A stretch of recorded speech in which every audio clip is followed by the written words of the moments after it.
Well, greetings, everyone, and welcome to a special online video event today called How Your Deepest Insecurities Reveal Your Greatest Gifts, the hidden key to finding true intimacy and lifelong love.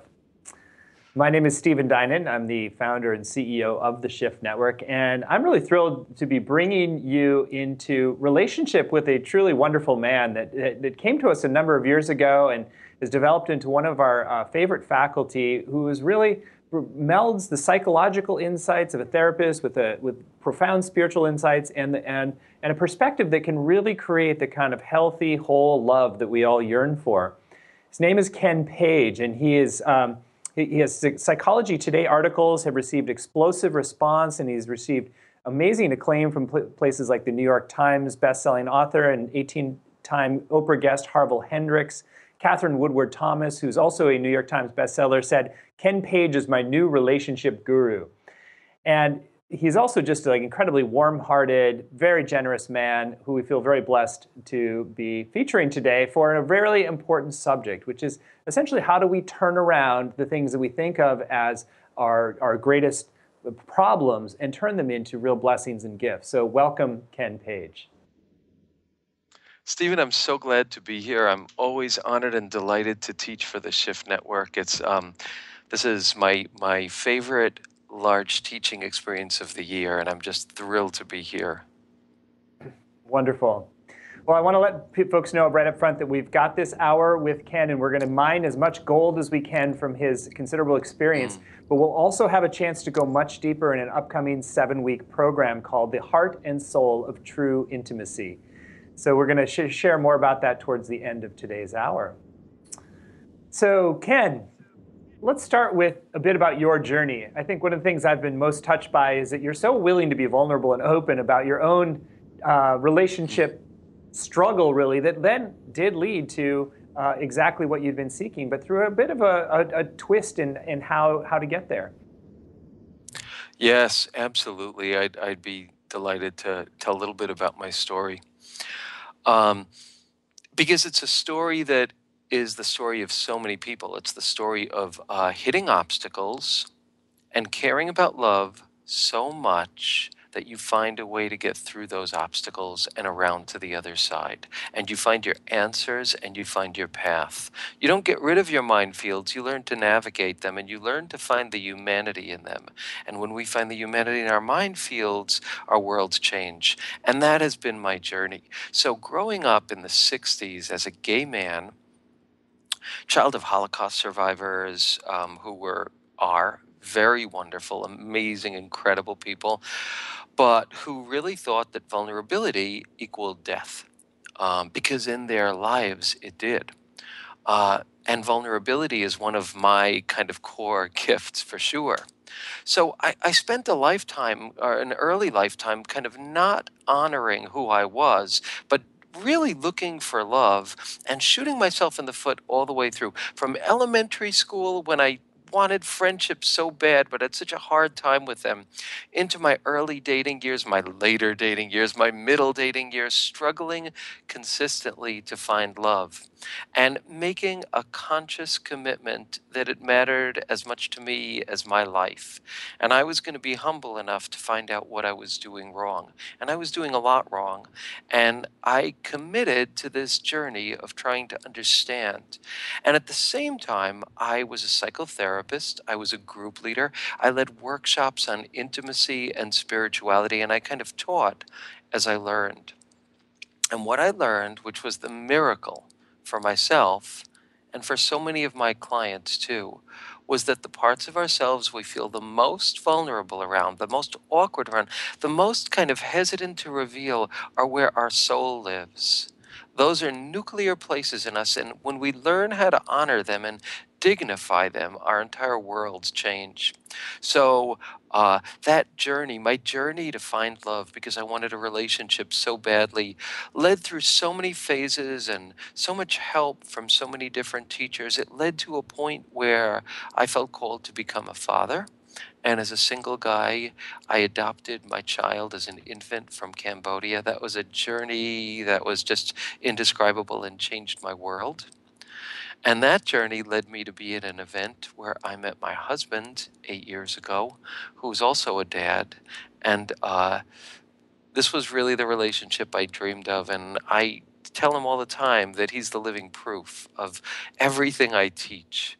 Um, and I'll just share one little story, which is that my amazing, amazing dad, who I had a hard time with growing up, but was an incredible person, this Holocaust survivor, amazing man, loved Greg, and he wanted me to marry Greg. And I was scared. I was just really scared to do this. It took me a long time to get ready.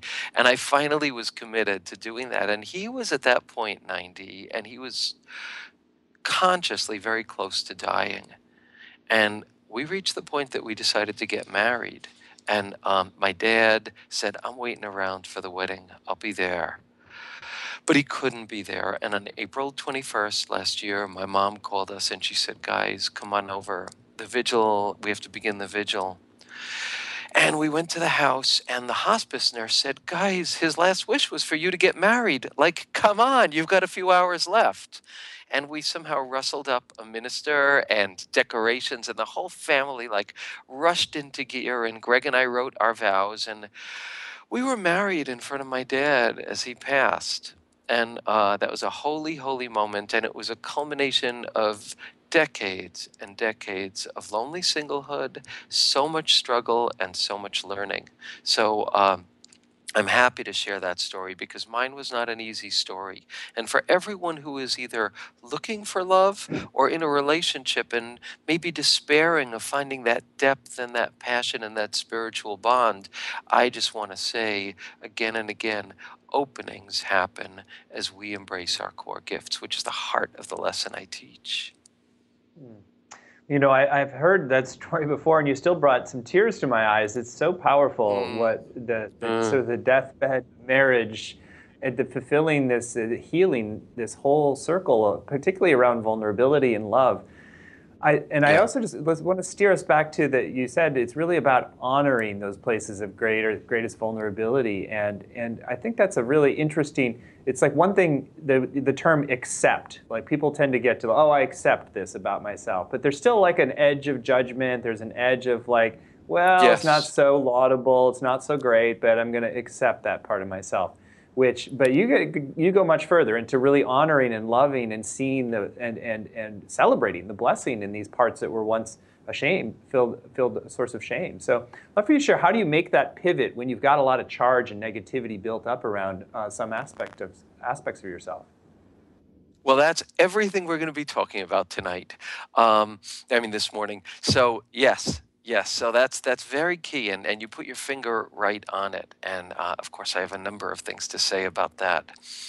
Um, what I discovered in my work with clients again and again was the parts of themselves that they kind of felt the shyest about, the most timid about, the places where they had been stepped on the most, misunderstood the most, taken advantage of the most, the parts that they thought, I have to hide this if I'm going to be acceptable to someone and if I'm going to find love, were in fact what I call their intimacy genius, the core and the heart of who they are.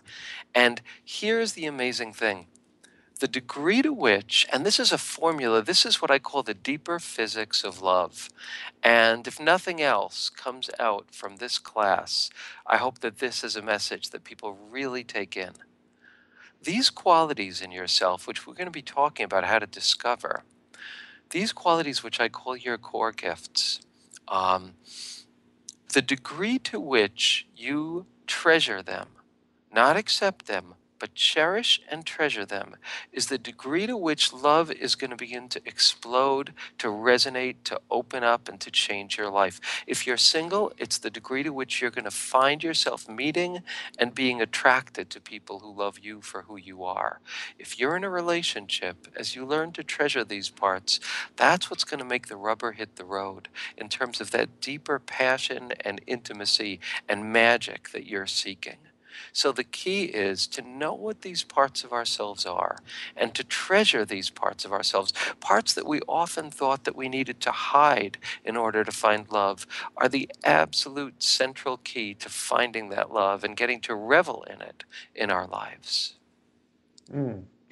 That's so beautifully shared. I know you have some questions that are good for the investigation into this, since it's also a process of peeling back some layers. It's not necessarily always the most obvious. It's layers that are the most profound. So because we have a lot of charge and negativity around certain aspects of ourselves, we'll often be walled off from it. So how do we begin to excavate deeper and discover more about this, what you call intimacy genius?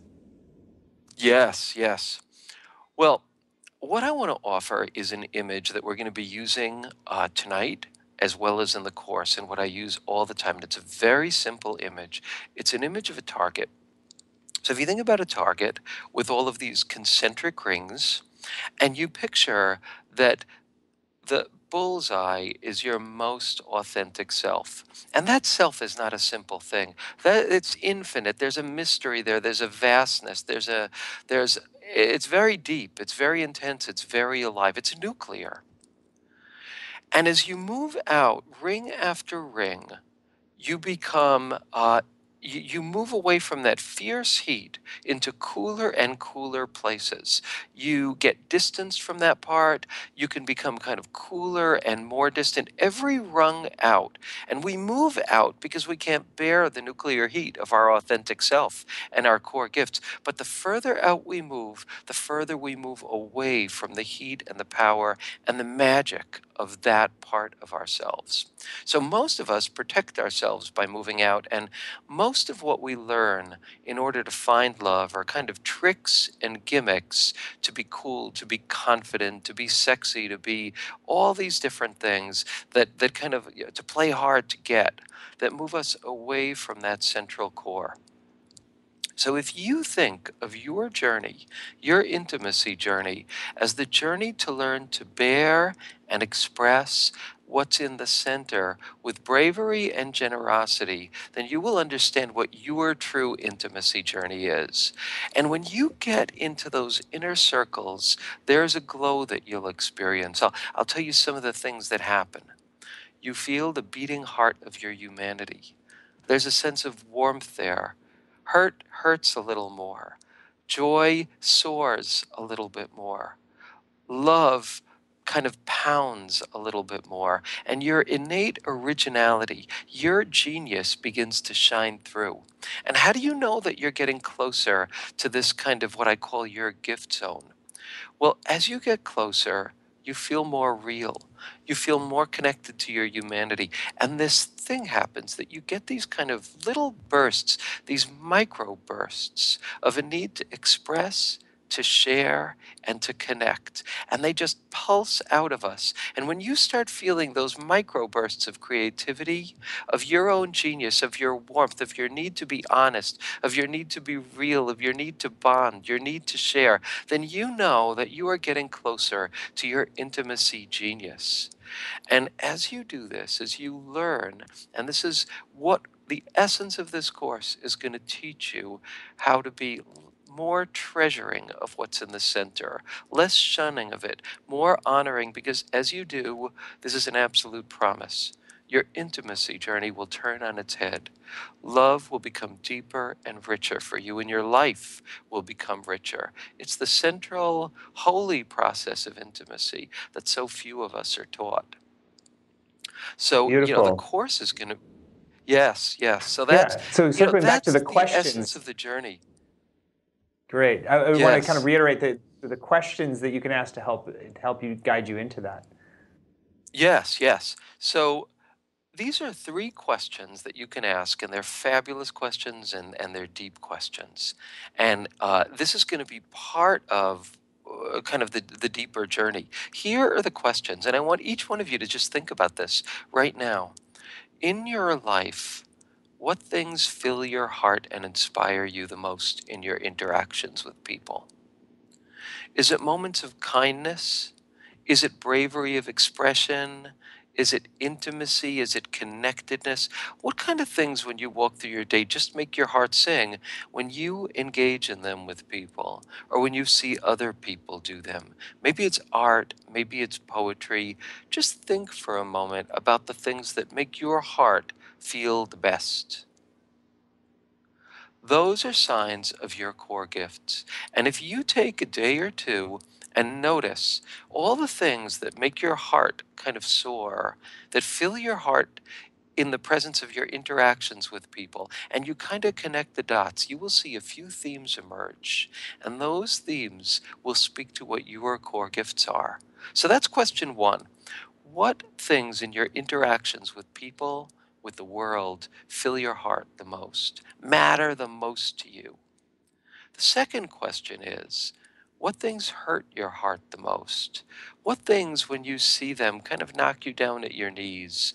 When there's like a break in connection, when there's dishonesty, when there's cruelty, when there's whatever it is, if you notice the things that hurt you the most, you will also discover the things that matter the most to you. And those Mm. again point to your core gifts. The things that hurt you the most are your points of compassion. Those are the things that your heart is aching to heal in the world, aching to heal in your relationships and in your life. And as you embrace your core gifts, that part of you is going to get activated, and it's going to live a level of compassion that's going to be central to who you are. Here's the third question, and it's a different kind of question.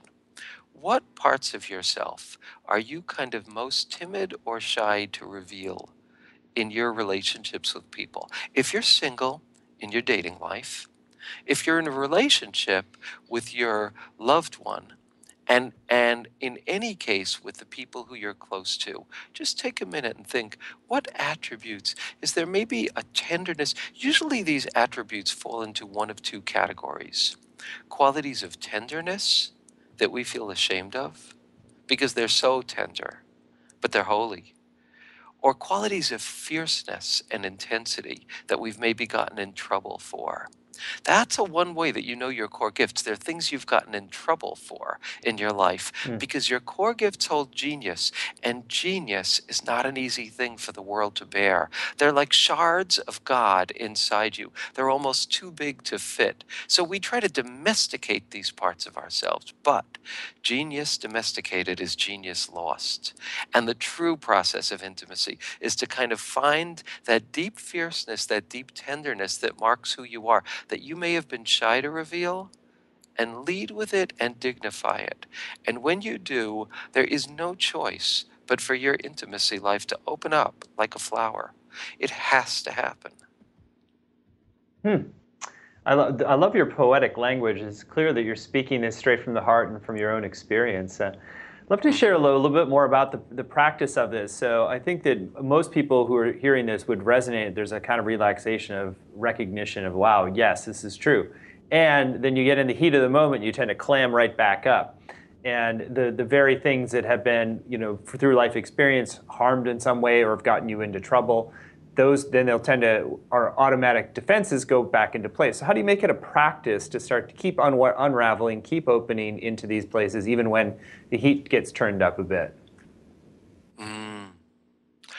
Well, I'm going to answer that in a few ways because the truth is that for most of us, when the heat gets turned up, after a certain point of the heat getting turned up, there's almost not a lot of turning back. And then what we need to do is apologize. We need to acknowledge and forgive ourselves and maybe the other person. We need to kind of try to get back on track. And I just want to acknowledge that, you know, this is a mantra for intimacy, and it's a mantra we're not taught. And it's this: the process, and this comes from the school of self psychology, the process of intimacy is a process of rupture and repair. We're not supposed to not have ruptures. We will have constant ruptures of trust with our soul, between us, between us and the world, between us and our loved ones. That's okay. Our greatness doesn't come from stopping the ruptures. It comes from learning to repair those ruptures. And as we do that more and more, we learn a language, we learn a calmness, and we have a healing that softens our hearts so that we kind of mess up less and less. There are also practices that we will learn that actually enable you to do that repair work in the context of your relationship, in the context of your dating life. And these processes involve first the recognition of what you're really feeling, Second, the honoring and the treasuring of what you're feeling, honoring the validity of it. And the third, being able to express yourself to your loved one and doing the same from them to you. Harville Hendrix has done groundbreaking work in teaching this. And actually, some of his practices are going to be part of what I'm going to be teaching in the course. The other thing is that it's like this. We are going to lose contact with the beating heart of our humanity, with our magic, again and again and again. Our job is to find micro ways of reconnecting. And there's so many practices for that.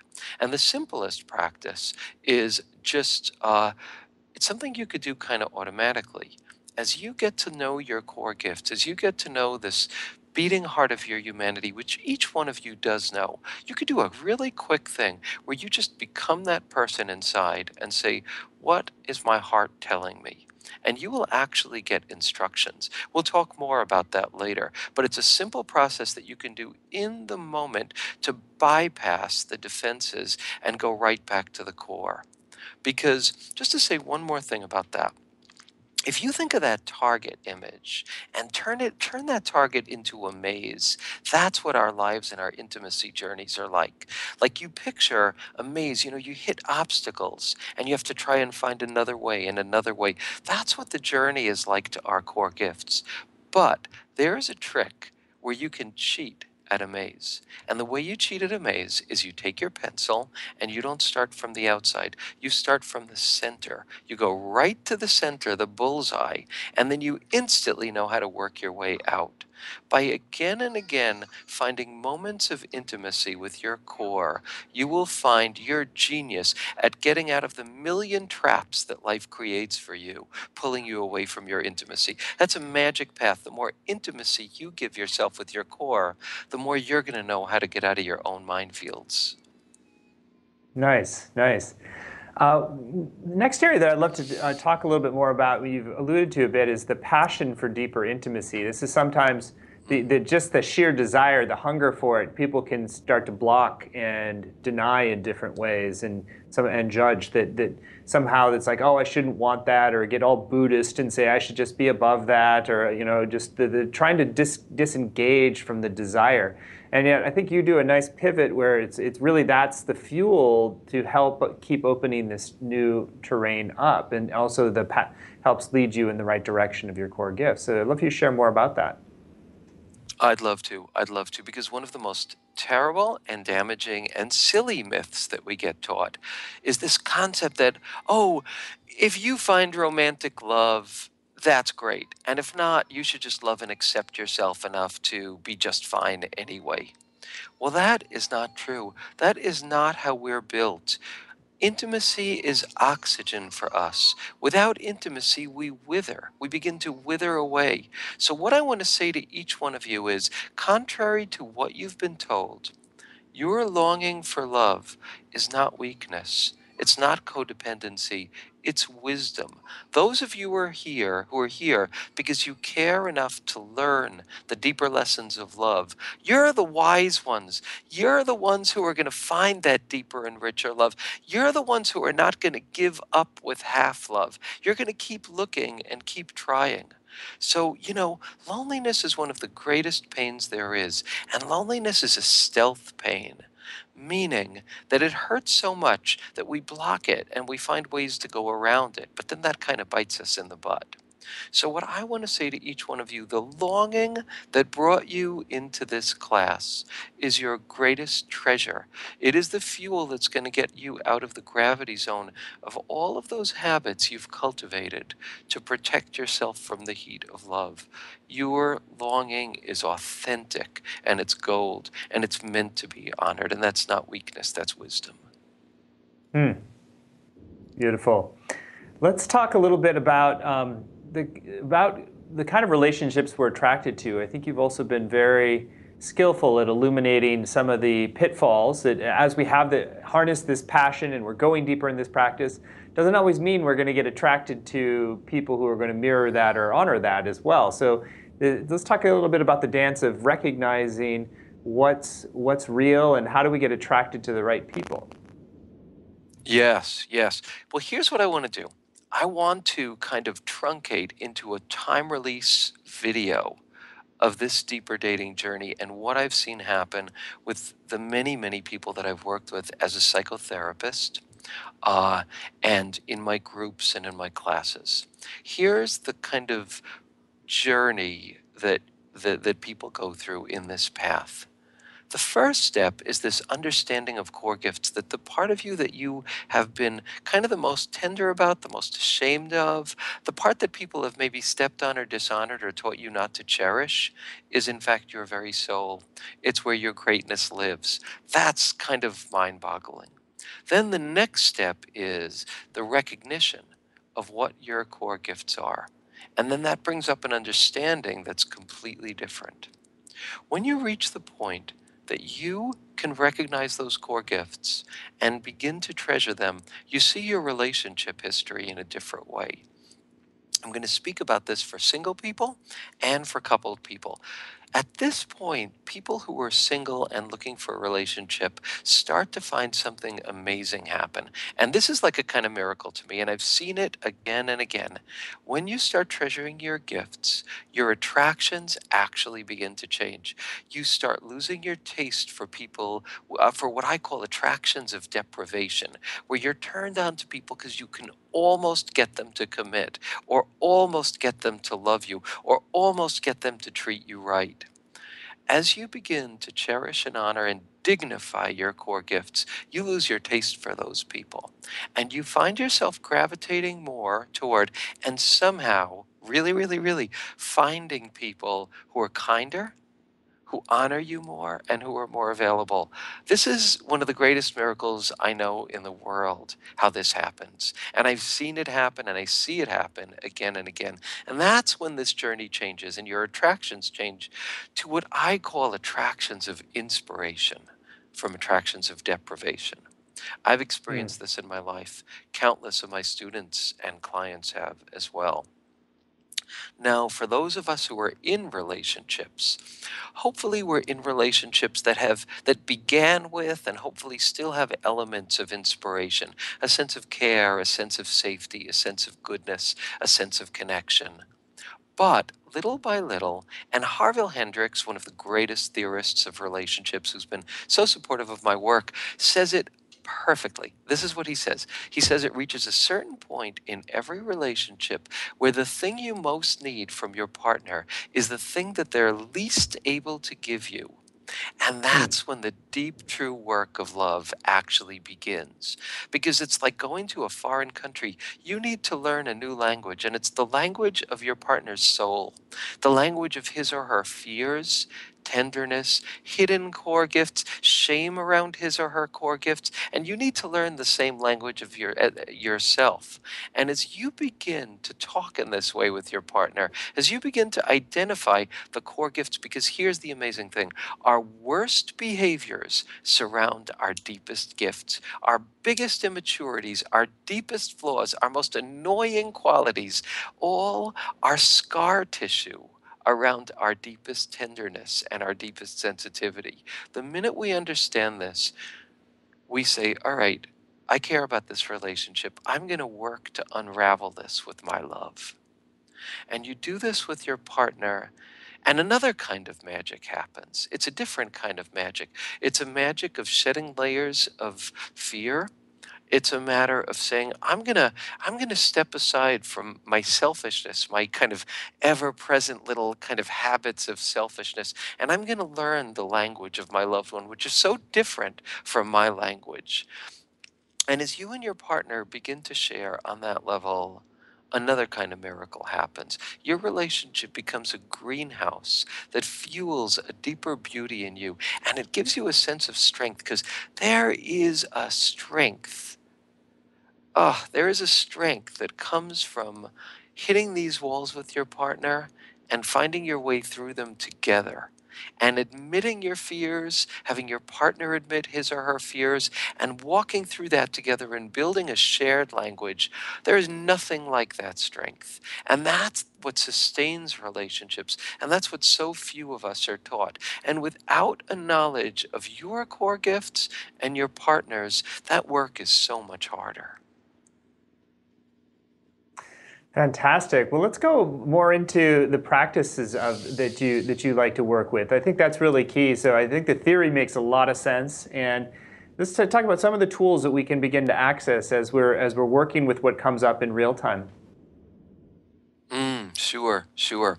Well, there are so many different tools that we're going to be using. And there's one tool that I want to talk about. It's in my book, Deeper Dating. I have everybody commit to a 5-minute practice a day, practice of whatever kind of really speaks to their heart and moves them in their intimacy path. But since I wrote that book, I've come upon what I think is the single most powerful practice that I know for deepening and speeding and easing your intimacy journey. I cannot say enough about this process, and I do it every day. Well, not every day. There are days that I miss it, but almost every day. And I hate when I miss it because it's so wonderful. The practice is this. The practice is to envision yourself, and actually, in the Q&A that we're going to be doing at a later point, and in another session, I will actually guide everybody through this practice. But so the practice is, and I'll tell you what it is essentially. It's you picture yourself, and you can even kind of quickly do it now. Imagine the you that you dream of being with love, in love.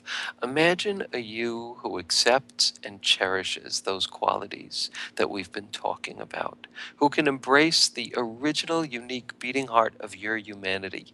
This is the you that's on the other side of all the fears you have of love, on the other side of all the glass ceilings that you've created to shield you from deeper intimacy. It's like imagining the you that you are meant to be in love, a free you. You imagine that you, and then you imagine becoming that you, and you write yourself a little letter from that place. And you write yourself a note. You think, what do I most want to tell? What would I most want to tell the Ken of today? For you, Steve, what would I most want to, going into that self, that amazing, more evolved self, that loving being, what would I most want to say to Stephen of today? And then you write from the heart, just a few sentences, and that becomes your daily meditation. And every day it's going to be different. And what it's going to do is it's going to be the most direct path to groom you to become the kind of loving person that you're meant to be, and to get you through your character traits that block you from love. When I see people do this practice every day, I watch their characters, those hardened parts of ourselves, actually begin to shift and mutate, and they become more the person they're meant to be. So that's one practice that I really love.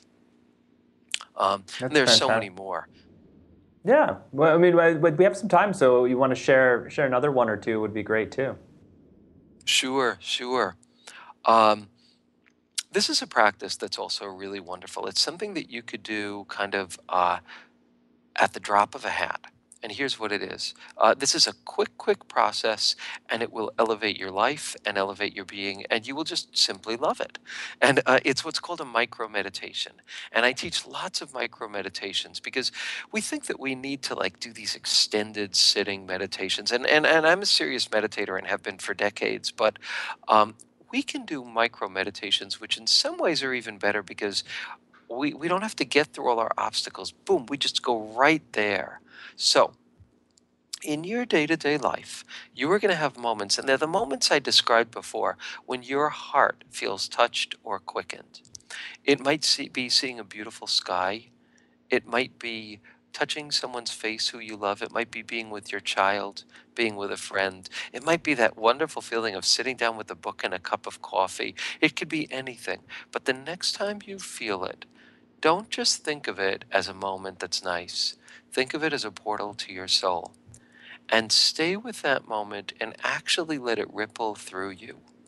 Let it fill you, and think of it as kind of like a light reflecting on one of the facets of your soul and kind of shimmering. When you let yourself just stay with that moment and let it fill your heart a minute longer, you become warmer, you become richer, you become more alive. And at the next choice point, when you might choose to either be vulnerable and loving or not, you're going to be more likely to be vulnerable and loving because your heart is going to be that much warmer. So that's another example of a practice I teach. And finally, here's a deeper practice that I teach that I call the aha method because it's a revelation when you do it. And it's a process that you can use anytime there's rupture in a relationship. Here's that process. That process is the first step is acknowledgement. In that first step, you notice what you're feeling and you acknowledge it. Whatever it is, I feel angry, I feel hurt, I feel odd, I feel complex, I feel bitter, I feel sad, I feel a tinge of joy and I feel a tinge of hope. Whatever it is that you're feeling, and you really give words to that. The second stage is the stage that we leave out, and it's the H in aha, and that's the stage of honoring. That's where you don't just think, well, I have to accept this feeling. That's where you think I have to treasure this feeling. And you give yourself room to honor that there's genius in that feeling. Somehow, one of your core gifts is speaking in this feeling. And you think, well, if this feeling was valid, maybe it's exaggerated, maybe it's defensive, but there's a nugget, there's a gem of truth here. And you begin by honoring that.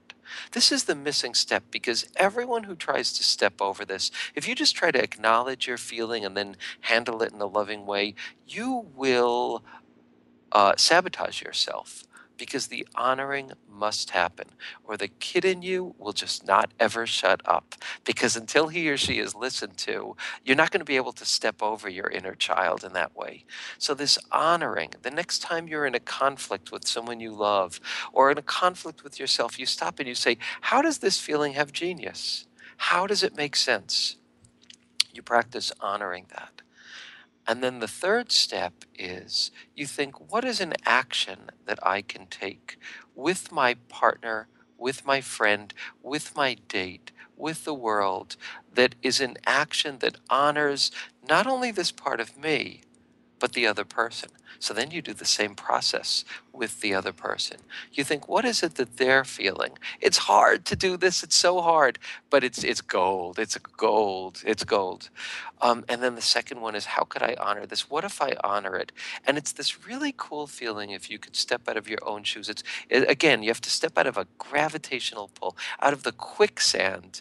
You can't do it until you honor yourself first. But when you do, and you actually think of what your partner feels and you honor it, it's like learning a foreign language and all of a sudden getting how to make a sentence or getting how to communicate. It's like a relief from the relentless inner me-ness that we live with. So then you Hmm. honor your partner, and then thinking of all of that, you think of an action you could take. And I guarantee you, after doing that, your action is going to lead to more closeness and more love and more truth in your relationship. Hmm. Well, thank you for those great examples and practices. Well, let's. I'd love to have a few more examples. I think when we're talking about insecurities in the abstract, it might be like when it gets into a particular area, like a sense of shame around, like let's say around shame around sexuality. How might that be? How have you seen that being turned into like a recognition of that being a greatest gift? Oh, that's wonderful. And we are so on the same page. You keep doing that, Stephen. You keep putting your finger right on what I wanted to talk about next. It's great. Um, okay, so I want to, this kind of makes me want to talk about sex a little bit and sexuality, such an important part. I'm talking in a very general way about intimacy. And the bottom line is these rules of intimacy apply to our friendships, to our relationship with ourselves, but they're the magic ones for everyone who's looking for a relationship or in a relationship already. And that, in a romantic relationship, is where eros, where sex is really important and really comes alive. So I want to speak about this a little bit because we also have sexual core gifts. All of us have sexual core gifts, and we'll talk about that a lot more in the ongoing course, how to discover yours. But we usually, just like in our other areas, have shame around our sexual core gifts. And I want to kind of like give you some things to think about here. Um, Two ways in which many of us feel ashamed of our sexual nature is sometimes we feel ashamed of a level of tenderness, a level of quiet, a level that just completely does not look like a movie or a porn video. It's a moment that is kind of still or tender, where you might worry, am I not kind of being enough? Um, or am I being so tender, or am I showing too much vulnerability? Guys have a particularly hard time with this. The resting your head on your partner's chest, the letting yourself being vulnerable, the letting tears out. So one way in which we're kind of afraid, we have shame around our true sexual nature, is around the deep tenderness we feel in intimacy. We kind of drive with the brakes on a little bit. Another way is with our fierceness in sex. The quality of passion, of intensity, of maybe playfulness, of naughtiness, of kinkiness, of all those kind of things that we think, oh, well, kind of like maybe that's not spiritual enough. These are parts that we have shame around. But as we can show those wild parts and those tender parts of ourselves in sex more, our sex lives begin to open up in rich ways. Now, is it scary to do that? Often, yes. But is it important? Yes, because sex is a spark that needs to jump a gap.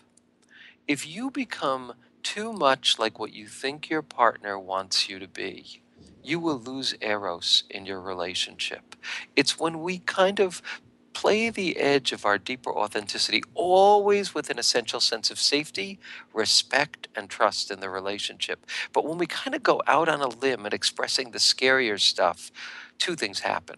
Our shame comes up, our fear comes up, and if we get through that, Eros sparks and bursts and becomes alive. We all have millions of opportunities to do that. Sex is one of the opportunities. And you can think about this. If you're single, you could think about it in your dating life. All of us can think about this. What are the parts of yourself that you feel shame in showing? I know so many people who feel shame around need, around their need for intimacy. Hmm. And again, I have worked with people who have, then you develop a defensive structure where you push your partner away because you're pretending you don't have these needs, but really you do. When we pretend we don't have needs, our brain does this funny thing where we make this decision that our partner doesn't want to meet those needs. We literally believe that inside when we don't share our needs. So then we get annoyed at our partner. So again and again, people that I've worked with and in my own life, when I can actually admit my needs with my husband, admit my needs with my loved ones, it's like a melting happens. And the thing that I was so embarrassed about actually becomes something that brings us closer because it's not usually our needs that distance us from our partner. It's our defensiveness around our needs. Because when we suppress our needs, we become needy. Neediness is not attractive. Need is something beautiful and passionate. So that's just one example. Hmm. Well, I love that you balanced both sides of the spectrum there too, because I can see oftentimes in our world we're trying to be spiritual and conscious and all this then that can create a kind of reverse polarity where we're privileging certain aspects that might be softer and gentler, and then being ashamed of the parts that are like more passionate or intense, wild, kinky, and I think that applies also with our personality too. There might be things that are like Yes. bigger and more intense that we want to kind of keep bottled up because that might have been a source of shame as well. So if we're thinking of it as we're expanding the full spectrum of ourselves to access more and more of that through the blessing of relationship, then we're really on track. Absolutely. The first act is the treasuring, and it's an inside job. And then the second act is the expressing and the sharing and the inviting the same from our partner. And for single people, I don't want you to feel left out in this because it's the same process. It's the same process. Obviously, you're not going to share in these deep, deep ways in your first and second date. But here's what I could tell you. When you go on your next date and you reveal your core gifts, your essential nature, qualities maybe of bubbliness or enthusiasm that you might not share, qualities of tenderness that you might not normally have shared, a need for truth, a kind of kindness, a deep listening. When you start deciding to dignify those parts of you, something amazing is going to happen. You're going to become much more discriminating, in who you want to continue dating. You're going to waste your time a lot less. You're going to meet more people who can match those qualities in you. It's a kind of like profound change that happens. And it all starts from the naming and the honoring of these core gifts. Cervantes, the author Cervantes, who wrote Don Quixote, he said something really beautiful. He said, reading a translation of a book is like looking at a tapestry from the back. And looking at our relationships without knowing our core gifts is like looking at a tapestry from the back. When you get to know these qualities that you've been ashamed of or hiding or fudging, and you begin to understand that they're your gold, all of a sudden it's like you step around to the front of the tapestry and things really become illumined and brighter. These are keys that we're not taught. But let me tell you, once you learn to develop these, what I call gift eyes, where you could see the gifts, these core gifts in the people you love, even underneath their bad behaviors and their wounds, and when you can see those qualities in yourself, well, it's just amazing what happens. Hmm. Well, Ken, this is fantastic. And I think that it's a good time now to talk more explicitly about your upcoming program, because we're at the Shift Network, we're really committed to not just inspiring people, but to creating actual transformation. And there is simply nothing that creates more transformation than a truly wonderful love relationship. And it's also sometimes for a lot of people, one of the most elusive things to create. So I think your work really has many master keys for how do we turn the lock to open the kind of wonderful relationship that I myself feel blessed with, and I know many others have experienced. And when we do, it's like it's the engine that fuels all of our work and all of our enjoyment of life and all of our mission, really, too. So, Ken, let's talk about this. So the program that Ken is going to be teaching is called The Heart and Soul of True Intimacy, Reclaiming Your Core Gifts and Building a Life of Love. And it's very much exactly what it describes. There's this unwrapping of some of the patterns of defense and shielding and suppression that we do with our parts of ourselves, so that we're really opening to this full blossoming of our intimacy gifts, our full recognition of our core gifts, and then to be expressing that in an ever-deepening love that really is the fountain out of which so many blessings flow in our life. So you can find the course Yes. at trueintimacycourse.com, trueintimacycourse.com. And we've got it all laid out there. It's going to be a 7-week program. And it's as we've been talking about, this is for people who are seeking love and have been frustrated by not being able to quite attain it. And so it's great if you're in the dating phase. It's also very valuable and important if you are in the phase of being in intimate partnership, because that's where we tend to get hung up on different patterns, and we might go a year or two or several years and then hit these barriers and then hit the eject button on a relationship, but really it's just because we haven't unraveled certain patterns in ourselves yet. So whether you're early or in the middle phase of relationship, or even if you've gone deep on the path of love and are looking for some refinements, Ken's insights and practices can really bring you a lot of value and a lot of benefit. So Ken, I'd love for you to share in your own words what you're excited to share, and then take people on a tour of the modules you're going to be teaching. Absolutely, absolutely. Well, what I want to say to everyone who's listening is, if these ideas touched you, if they spoke to you, that's important. That's really important, because they spoke a language that feels true to you. And I really want to encourage you to honor that, because they speak about a path that really suits you.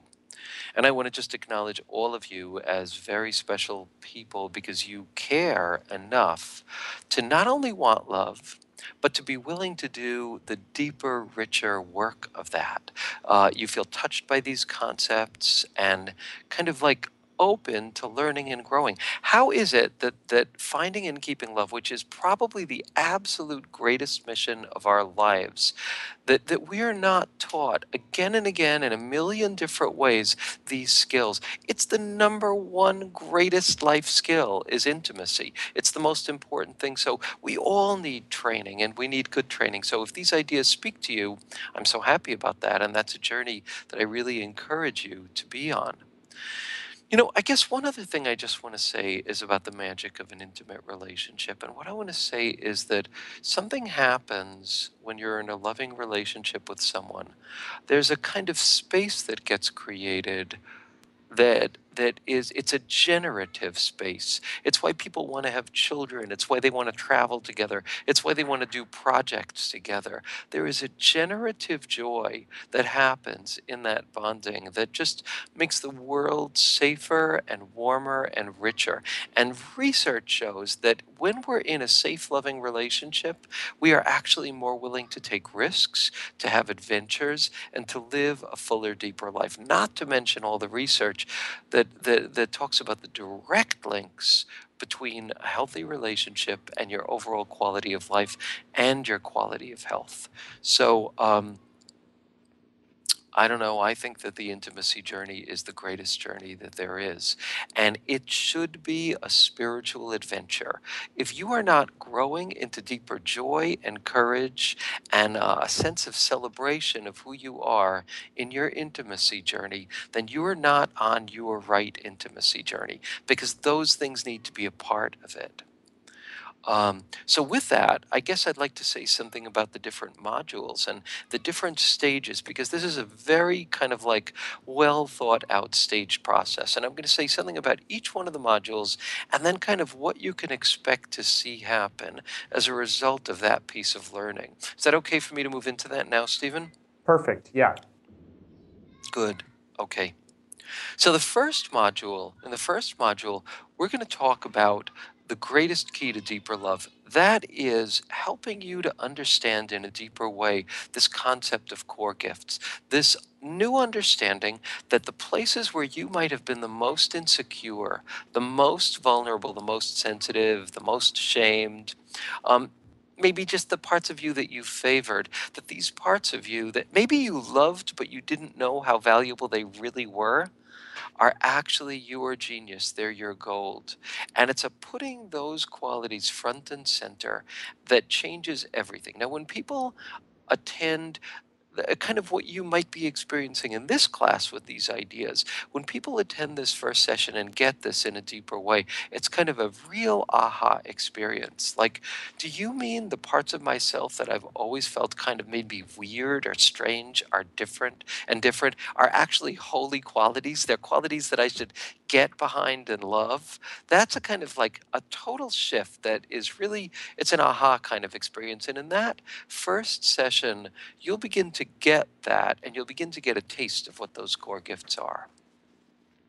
In the second module, Discovering Your Core Gifts, Your Unique Intimacy Genius, we will take a step by step process of looking at your life and answering very particularly designed questions to help you actually name and identify your core gifts. It's very counterintuitive. It doesn't make sense at first because these are not the things we thought of as our gifts in many cases. So you will come to see kind of you will go through a step-by-step process, and at the end of this class you will have an understanding of one or two of your deepest core gifts, and you will have a beginning understanding of how different everything looks once you know them.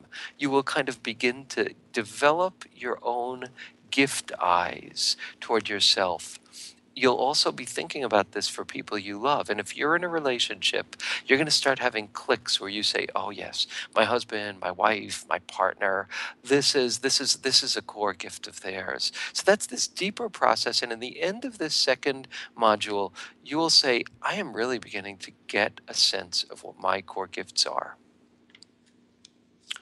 The third module, Embracing and Expressing Your Core Gifts, the magnificent challenge of authentic love. This is where the rubber meets the road.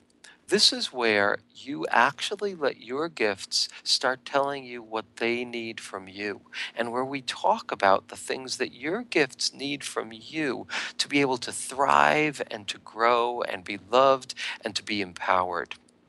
And what your gifts have wanted to teach you and tell you for your entire life. Because I promise you, those gifts have been waiting They've been whispering, they've been shouting, they've been kicking. They have wanted to tell you things about your beauty, about what you're meant to do, and about who you are. Your whole life, they've been maybe semi orphaned, and they've been waiting to be listened to.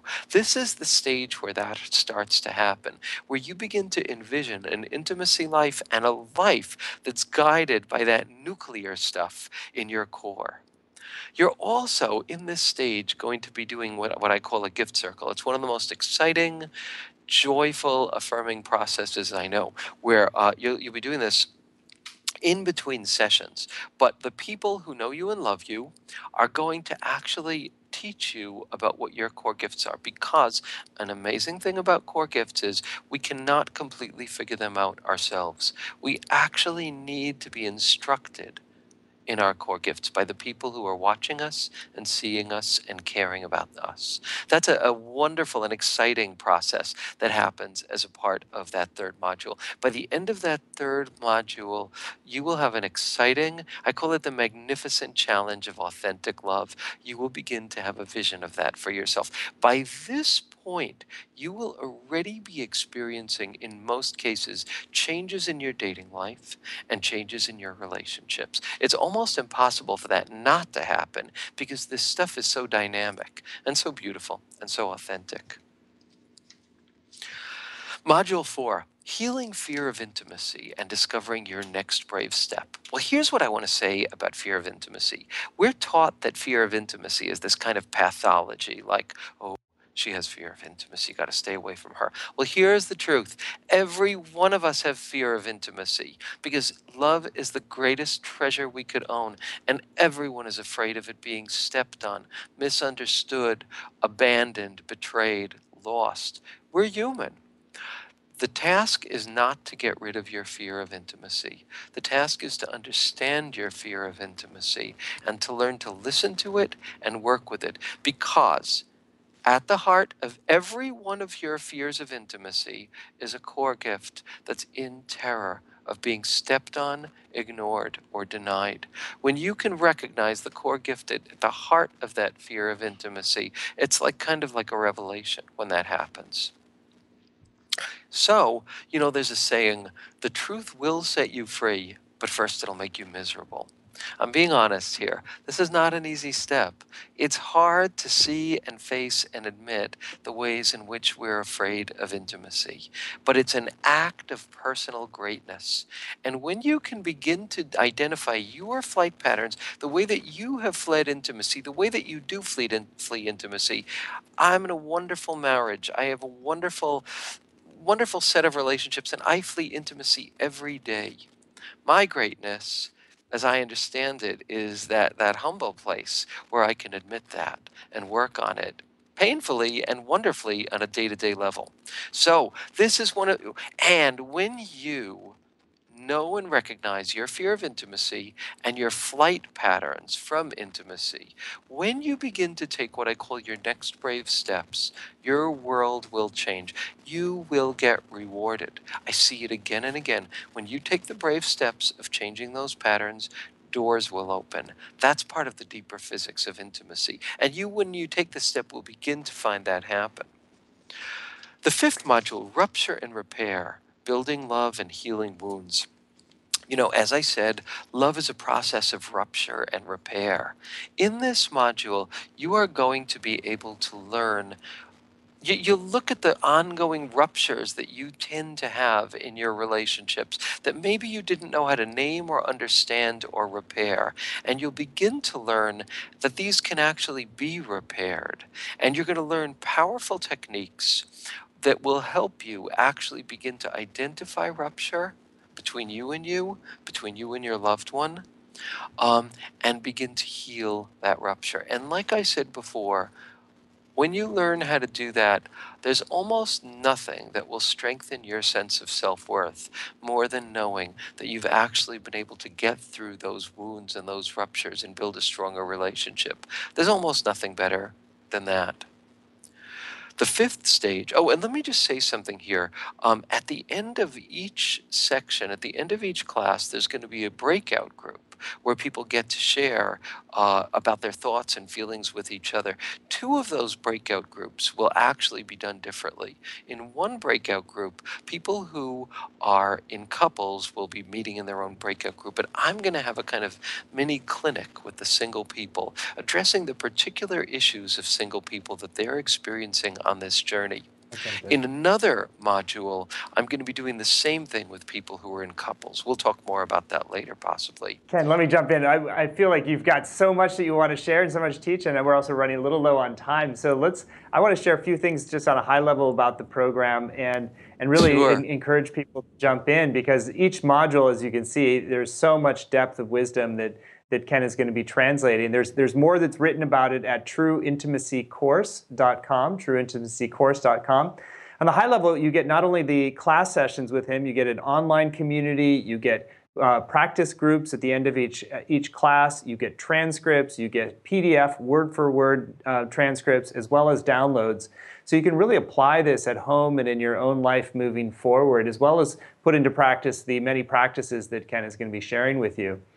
We've also got a number of extra great bonuses to sweeten this program. In addition to the 7 weeks, there's a bonus with Ken and Harville Hendricks, who he's mentioned several times, as well as Helen LaKelly Hunt, called The Space Between, one of the most eminent teachers of relationship work, a really great dialogue. We also have one with Andrew Harvey, one of our most beloved Shift faculty, called Your Search for Love as a Path to Enlightenment. Brilliant, brilliant dialogue. And perhaps most importantly, we have a special package which is available only today. We like to do this as a little extra carrot for you to go to the page at trueintimacycourse.com, give it a read, tune in with your own knowing, and if you're wanting the kind of love that it really makes your life just so full and valuable and productive, then you have an extra incentive to do so today and get registered by midnight. And that's called the Micro Meditation Package. These are 7 life-changing and heart-opening meditations. So there's beginning your journey, your intimacy heroes, discovering your guiding insights, the power of asking for love, deepening your inner joys, a full panoply of meditations that you can bring into your daily practice that Ken has recorded just for you. And that's available when you sign up by midnight tonight.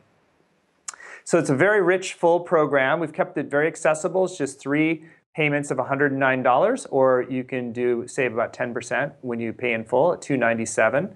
Great value. Starts on September 14th. It's going to be Thursdays at 5 Pacific, 8 Eastern. And even if you can't make that live, you can still get the full value by participating via download. So I know there's a lot more we could say. I want to respect the time that we have. And Ken, just anything that's still on your heart that you want to share with people who are considering joining you for this 7-week journey into everlasting love. Yes, there is. I think you can tell as I speak kind of not only how much I believe in this, but how much I've seen this work for people, because I couldn't be talking like this if I haven't seen it in my own life and the lives of so many people. So what I want to say to you is, what matters more? If this doesn't resonate for you, well, then of course you need to respect that. If this resonates for you, what matters more? And I would love to have you in this course because because I believe in it, because it's truly life-changing. I say that from a place of having seen how many people's lives it changed. And I just, if this calls you, say yes. Indeed. Say yes. Well, thank you. A big yes to everything you've shared today. I think you're helping us turn the key on a kind of self-love that leads to the love that we've been searching for on the outside as well. So again, you can find all the details at trueintimacycourse.com. You get the whole micro meditation package when you sign up by midnight tonight. trueintimacycourse.com. And I also encourage you to read the testimonials, since, as Ken says, this program has worked for many, many people, and it can work for you. Yeah. So if you're looking for that love and that kind of intimacy that really fulfills your soul, Ken really is a master guide. So thank you Come for join joining. us. Thank you, Ken. Thank you, Ken, for this beautiful hour together. And may we all Thanks, spread Stephen. more love in the world. Blessings to you all.